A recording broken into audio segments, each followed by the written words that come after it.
As that all-important runoff election gets closer, Georgia's Republicans, they're calling for changes to the election process. CBS 46's Adam Murphy is live at the state capitol tonight covering this issue. Well, Adam, why have state leaders not called a special legislative session to address the concerns that some voters have? Good evening, Tracy. This is something that's been brought up over and over, so it's very important that we get the answers for you on this.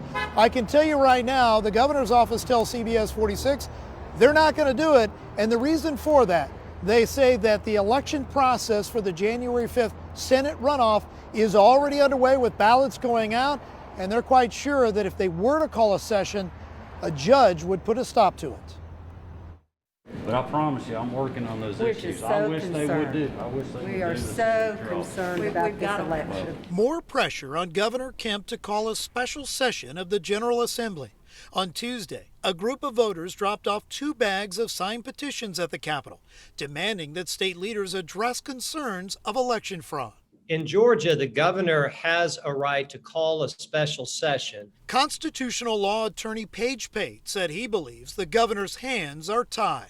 In this situation, Governor Kemp has been clear that the legislature has absolutely no jurisdiction to undo the election or look into any allegations of fraud relating to this election that would in any way change the result. So the governor said, I'm not going to do it. Senate Republicans also responded to the calls of millions of Georgians who they say have raised deep concerns that state law has been violated.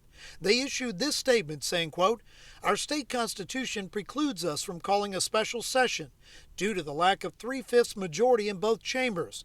As constitutionalists, we must respect that," end quote. Perhaps the most viable option to address these concerns, according to state leaders, is a Texas lawsuit filed against Georgia over election irregularities, which is pending before the United States Supreme Court. So before the Supreme Court even gets to the merits of the case, they have to find that they want to take jurisdiction of the case. And I don't think that's going to happen in this situation.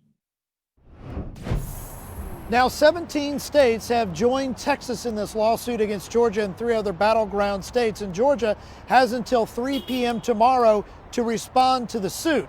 That being said, State Attorney General Chris Carr's office has responded to the Texas AG, saying that he is constitutionally, legally, and factually wrong about Georgia.